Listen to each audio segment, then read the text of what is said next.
સુરતમાં online gold mining ટ્રેડિંગના નામે 1.63 કરોડની વધુ સાયબર છેતરપિંડી મામલે સુરત સાયબર ક્રાઇમ સેલે ઉત્તરાખંડના કાશીપુરથી 3 આરોપીઓની ધરપકડ કરી હતી. સુરત સાયબર ક્રાઇમમાં ફરિયાદીએ નોંધાયેલી ફરિયાદમાં જણાવ્યું હતું કે ફેસબુક, વોટ્સએપ પર નકલી ટ્રેડિંગ એપ મારફતે ઊંચા નફાની લાલચ આપી 1,63 લાખથી વધુની રકમ અલગ અલગ બેંક ખાતાઓમાં ટ્રાન્સફર કરવામાં આવી હતી. બનાવને લઈ સાયબર ક્રાઇમની સેલની ટીમે તપાસ જોડાઈ હતી અને તપાસ દરમિયાન સુરત સાયબર ક્રાઇમ સેલે ઉત્તરાખંડથી 3 આરોપીઓ ઇઝહાર ઇલિયાસ, સુમેરે શાહિદ અને ઉવેશ નસરુદ્દીનને ઝડપી પાડ્યા હતા. આરોપીઓ કમિશનના લોભમાં પોતાના તેમજ અન્ય લોકોના બેંકના ખાતા સાયબર ઠગોને આપતા હતા. એકાઉન્ટમાં આવેલી રકમ એટીએમ મારફતે ઉપાડીને ઠગોને પહોંચાડવામાં આવતી હતી. છેલ્લા 2 વર્ષથી એક ફરિયાદી સાથે ઇન્વેસ્ટમેન્ટ ફ્રોડ આચરવામાં આવતું હતું, જેમાં ગોલ્ડ રશ માઇનિંગ કંપનીના નામનું એક ખોટી કંપનીની ઓળખ આપીને પછી ખોટી વેબસાઇટ બનાવવામાં આવી હતી અને ખોટી વેબસાઇટમાં એમની આઈડી પણ બનાવવામાં આવી હતી.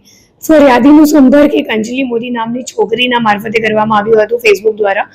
અને ફેસબુકમાં જ્યારે અંજલિ સાથે થોડી બહુ ઓળખાણ થઈ ગઈ ત્યારે અંજલિ એમને વોટ્સએપ પર કોન્ટેક્ટ કર્યો અને એમને એમ કીધું કે હું આ કંપનીમાં ઇન્વેસ્ટ કરું છું અને મને સારું નફો મળે છે દર મહિનાનું, તો એટલે તમે પણ ઇન્વેસ્ટ કરો. અને ફરિયાદી એમના વાતોમાં આવીને પછી 1,63 લાખ જેટલા છેલ્લા 2 વર્ષમાં એમને ઇન્વેસ્ટ કરી નાખ્યું. અને જ્યારે વિડ્રોવલની વાત આવી તો ત્યારે એમને ખબર પડી કે એમની સાથે છેતરપિંડી થઈ ગઈ છે, કેમ કે પછી વિડ્રોવલ માટે એ લોકો જે સામેવાળી કંપની છે એમની પાસેથી અલગ અલગ ચાર્જીસના બહાને અન્ય રૂપિયા પણ મેળવવા માટે પ્રયત્ન કરતી હતી.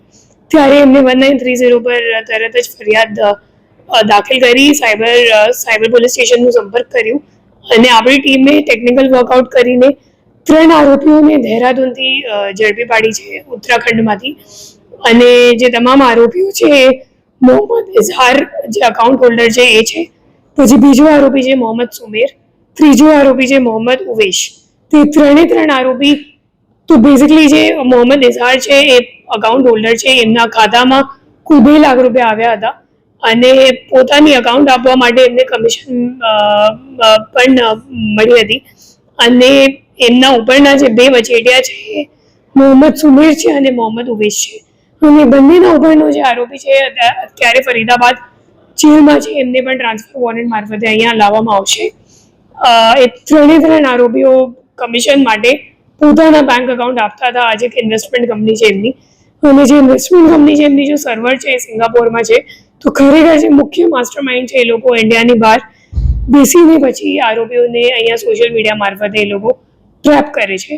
તો હું લોકોને અપીલ કરું છું કે અગર કોઈ પણ તમને શોર્ટકટ મનીનો લાલચ આપે કે તમે અગર આમાં ઇન્વેસ્ટ કરશો તો તમને સારો નફો મળશે, મહિનામાં મળી જશે, તો મહિનાનું આટલું ટકા નફો મળશે, તો એવી કોઈ ટ્રેપમાં આવતા નથી. અને સોશિયલ મીડિયા અથવા તો ટેલિગ્રામ ઉપર સંપર્ક થયેલા માણસ ઉપર વિશ્વાસ નથી કરતા અને કોઈ પણ અજાણ્ય બેંક એકાઉન્ટમાં તમારો પૈસો નથી ટ્રાન્સફર કરતા. તમારી જે આખી પૂંજી છે, લાઈફ ટાઈમની સેવિંગ્સ છે, એ તમામ આમાં જતું રહેશે. અને એ લોકો મોટા ભાગે આંતરરાષ્ટ્રીય ગેંગ તરીકે ઓપરેટ કરે છે અને અમે લોકો પણ એમાં રિકવરી આપી શકાય એ અઘરું છે.